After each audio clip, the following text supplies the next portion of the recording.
them amazed. Anyway, what about light? What's it made of? How does it fit alongside everything else in the world? Light is energy. Wow. Rub your two hands rapidly together and the friction will warm your hands. So my people at home, make sure to try that. When I rub my hands and touch my face, I can feel the heat that was caused by a force called friction. Rub two hands rapidly together and the friction will warm your hands. Strike a wooden match across a rough rock and the friction will cause the phosphor-tipped match to burst into flame. The flame will then radiate energy in the form of heat and light, as long as there's wood to burn. Although light is neither a solid, liquid, nor gas, all three kinds of matter can have a role in its creation. Our match has lit the candle, and the melting wax travels up the wick and provides more fuel to the flame. The flame is a violent storm of hydrogen, carbon, and oxygen atoms, large clusters of them breaking down into smaller clusters, releasing energy in the form of heat and light, which is pretty awesome if you ask me. Incandescence, which is a special part of the slide, and you'll find out the reason later.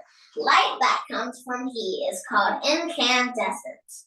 A burning candle, red-hot metal, and the fiery sun are all forms of incandescent light.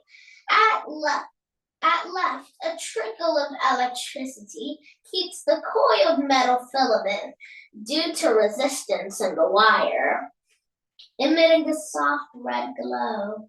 As the temperature of an incandescent light source increases, the color of light emitted shifts from red to orange to white. The color shifts seen below are due to the increasing temperatures of the corresponding light sources pictured above. Fluorescent sodium vapor and light-emitting diodes, LEDs, are some of the many types of light sources not produced from heated substances. So their varying color tints are not connected to temperature. However, all light, no matter how it's produced, is the same form of energy called electromagnetic radiation, traveling at the same blazing speed of 299,792,458 meters per second. A speed so fast that light from the sun, 93 million miles away, took only 8 minutes and 20 seconds to reach the spin below. Amazing, right? Light waves. Did you know that light travels in waves? Well, technically we don't know yet, but this is just one of the many theories we have about the way light travels. Because waves of all kinds share similar behaviors, we can look up to water waves to help us understand the wave behavior of light. Also, P.S., we usually think of light as having a wave-particle duality with basically a bunch of photons acting like Bose-Einstein condensate, which is basically just matter that acts like waves. Above, a ball attached to a rod vibrates at 3 different speeds, slow, medium, and fast. The crest of each wave represents a pulse of energy radiating out from the vibrating ball. The distance between neighboring crests is the wavelength. If we think of the ball as a single vibrating atom, we can imagine light waves emanating from it. Emanating means propagating, which means moving away from. Light waves cannot be seen directly. Instead, waves are sensed by the frequency of the wave pulses hitting the nerves at the back of our eyes. Longer wavelengths are lower frequency waves and are perceived as red. Turn up the frequency and the color changes. Medium wavelengths are perceived as green. Shorter wavelengths we perceive as blue. And as promised in the last slide, here are the pictures. We have the vibrating ball and the corresponding light. So let's get back to the reading after I've shown you the pictures. Light waves are not only very fast, but also very small. A distance equal to the width of this pinhead would contain about 6,500 wavelengths of red light, 7,000 of green, and 9,000 of blue. The ability to distinguish these colors is due to our brain's amazing ability to sense the difference between these extremely fast and extremely tiny pulses of energy. However, if the distinctly different red, green, and blue wavelengths of light overlap, as we see above, the colors can no longer be distinguished from another. What we see instead is white light. And also here's the picture so you know the scale of the amazing light. Anyway, let's get back to our reading after my water.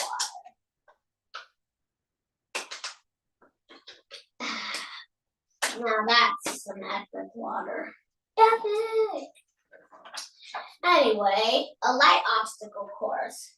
Unless obstructive or reflective, light travels in perfectly straight lines. Above, a ray of sunlight comes in straight from the left. Encountering a clear water-filled box head-on, the light remains perfectly straight as it passes through. Arriving at the next box at an angle, the light bends down slightly, then bends up again. I'll let us when you're on the break level. Okay. Arriving at the next box, the light bends down slightly, then bends up again, continuing on a straight path. The bending of light rays by plastic, glass, water, or any clear substance is called refraction. Alert, alert, do try this at home. Fill a cup with water and take a slice of paper about the same size as that glass. And also make sure the glass is clear, like glass. Anyway, draw two arrows pointing opposite directions, and you can either make them two-dimensional so you fill them in, or one-dimensional. Either works, and I prefer one-dimensional. Anyway, then take that piece of paper and put it behind the glass. Observe it normally above the glass, and now look through the glass. You'll see, oh my God, the arrows have reversed. And this is the magic of refraction. As fast as light travels, it slows down when going through clear substances, then resumes its faster speed upon entering the air again. Now you might be thinking, hey, but Einstein's theory of relativity says that the speed of light is a constant. Well, as they say, it speeds back to its original. It is still being a constant, just that the atomic structure of different materials causes light to have to struggle more to get through it, which is another thing that may prove that light is a particle. Anyway, refraction can occur at any point where such speed changes occur. In the example above, refraction is seen at both the air to the water and water to air points of the angled box. At the same time, the portion of light is also reflected away from those points. One of those reflected rays is also refracted again as it exits the box at the top. And here's the picture. As you can see, the light is kind of taking a break from being as fast as it normally is, just like we're having break time now. Woo, woo, woo, woo. So, Mom, take it away. All right. Good job. Awesome, Sean. That was amazing. Light is an amazing thing. Oh my God. All right. Let's get our wiggles on, guys.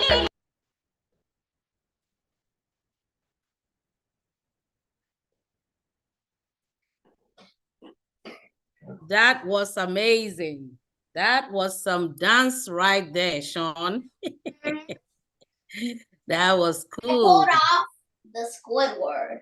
Yes, that was so good. Thank you for I'm glad we shook our So bodies and let's we are ready get to into get our back to second reading. reading So and we're gonna read a hopefully few more. finish this book. Yeah, no, we gotta read up to the second portion Or and then our we amazing are reading ready time. to go So to the anyway, next let's section. delve in. All right, The thank color you. spectrum, haha. Anyway, there are perhaps no colors found on anywhere on Earth as brilliant and vivid as those found in sunlight, refracted by a simple glass prism, in which nerdy Sean has to reply to. Actually, in the sky, when it's sunny and raining at the same time, raindrops sometimes act as mini prisms, and many light rays get reflected at once and cause a beautiful rainbow, which is actually a ring in the atmosphere, but is perceived as a semicircle due to the ground covering the bottom half, in which Sean has to reply, well, that sure is cool, but I sure like it. Anyway, That's let's awesome. get Let's get back to to regular Sean.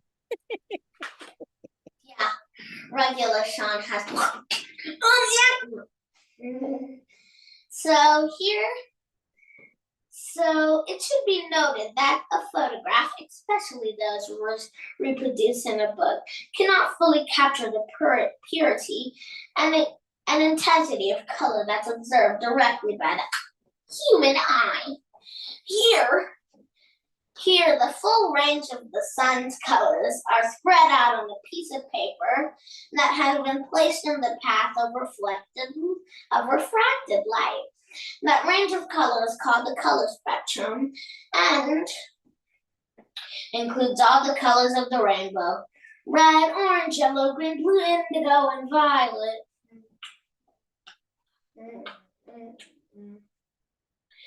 Each color in the spectrum has a different wavelength and can be further split by refracting it through another prism. And Nerdy Sean has a fun fact to share with you. Actually, did you know that the rainbow actually has these spots in it where it's actually no color? And I'll let you figure out why. Anyway, back to normal Sean. The color spectrum is the visible portion of a much wider range of electromagnetic radiation. I'll let Nerdy Sean finish the nerdy part. Actually, just beyond the red end of the visible spectrum, which is a section on the electromagnetic spectrum, which contains a visible light, which I'm using right now to see you all amazing people. Anyway, just beyond the red end of the visible spectrum lies infrared light, which is sent through our skin as heat, which is caused by our bodily functions, creating byproducts of energy. Anyway, at the other end is ultraviolet light, which due to its shorter wavelength transmits higher energy levels that can damage the skin. That's why you all should wear sunscreen.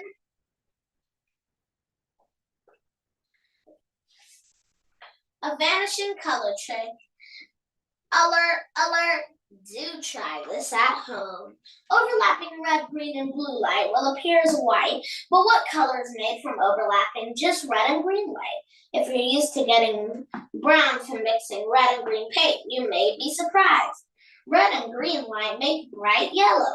Mixing green and blue light makes a light blue-green color called cyan. Mixing red and blue light makes magenta. We now have the basis for a vanishing color trick. Below, two colorful tops on the left are shown spinning on the right. Where'd the color go? Equal amounts of red, green, blue, or equal amounts of cyan, magenta, and yellow will result gray in the spinning tops because no color dominates. And the eye can no longer discern separate wavelengths while being mixed by the rapid motion. A similar trick is employed in the printing of this book, A Ray of Light, a book of science and wonder by Walter Wick. Oh my God. By adjusting the balance of those three colors, all the other colors in this book are formed. Digital displays also work this way, except the three base colors are red, green, and blue. And white is obtained by brightening all those colors at once. So back to the do try this at home. A simple way to make these tops is take a cardboard disc and you can cut a pen in half or break it and sand it down. Then, or another thing you can do is use a matchstick. But there are many ways to do it, and do whatever suits you. Anyway, you're gonna want to paint triangles of each individual color. And your options are red, green, and blue, and cyan, magenta, and yellow if you want this experiment to work. Then stick the pencil you broke in half or a matchstick, and now you've got your magical disappearing color top. And another last thing you can do is you can either paint a wooden top or just stick a cardboard disc on it, which is, I think, what the people here did. Anyway, iridescence. To the right is a wire frame that has been dipped in a solution of soap and water. Why do we see colors in what is otherwise a clear, colorless liquid? A clue can be found in how objects reflect off both the front and back surfaces of any clear substance. Now, naturally, soap film becomes extremely thin as it evaporates. As the film thins to dimensions approaching the wavelength of light, wave crests reflecting off the front of the film overlap with wave crests reflecting off the back, much like the overlapping pin reflections on thin glass above. If the double reflection of the wave crests of any given wavelength perfectly align, the wavelength's colors brightens. At the same time, wave crests of other wavelengths will misalign, inhibiting our ability to see those colors at all.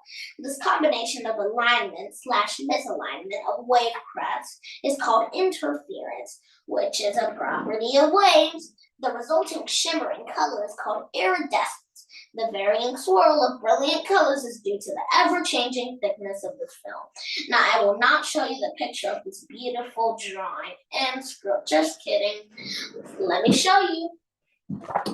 Ta-da! Tin versus real.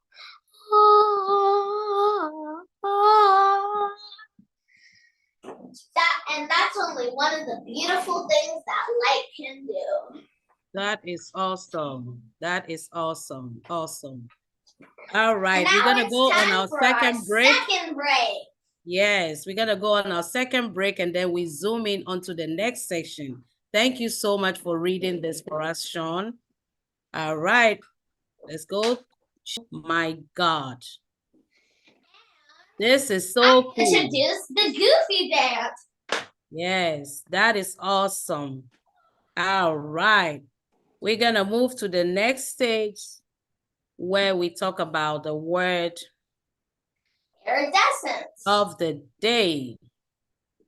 Which is very convenient. Can you all see my screen? Uh-huh. All right, great. Take it away, Sean. So, we'll be talking about incandescence for most of the time. We'll be talking about words you can make from it, its definition, and some of the cool things about it. All right. So, the definition. Incandescent means that it starts to glow very brightly due to immense temperature. which you can read under the word incandescent. The meaning of incandescent is white, glowing, or luminous with intense heat. How to use incandescence in a sentence. Incandescent lamp or any of various devices that produce light by heating a suitable material to a high temperature. When any solid or gas is heated, commonly by combustion or resistance to an electric current, it gives off light of a color, spectral balance, characteristics of the material, and incandescent light bulb. So let's do some words you can make out of incandescent. Some of them are can, in, dice, cent, tase, tin, sense, scent, can't, and tased. Another bonus one is descent. Let's see how many that our team can make.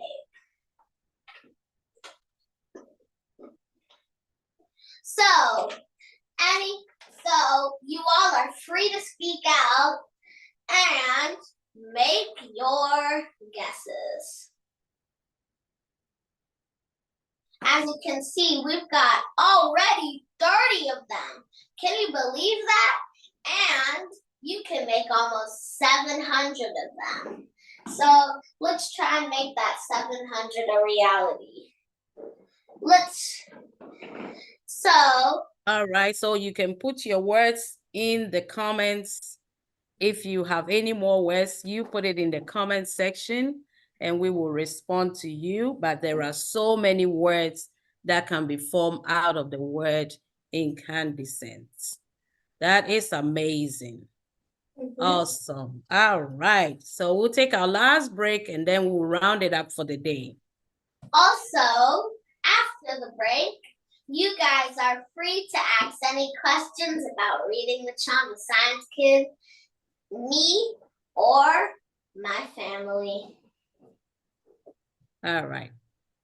All right, take it away, Imam. Shima. Play the last song. Definitely. Yes. The viewers are waiting.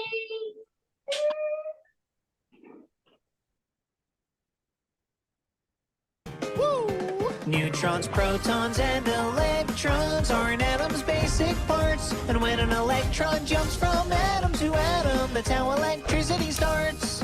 The journey of electricity starts from an atom, which are too small to see individually, yet you're always looking right at them. In fact, you can't look away from them, cause everything is made from them. But what makes up an atom, you might ask? Protons and neutrons clump together, surrounded by electrons moving fast. A proton's charge is positive, an electron's charge is negative. And remember, most atoms have the same number of each, but not always forever. Cause sometimes electrons make a break for it and succeed in busting free. That, my friends, is, wait for it, electricity.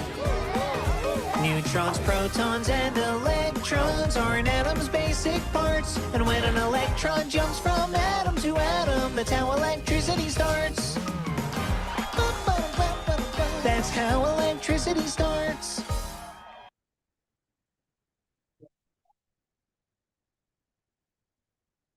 Woo! That was one of the best songs ever. So we're gonna be rounding up reading with Sean, and I hope you enjoy.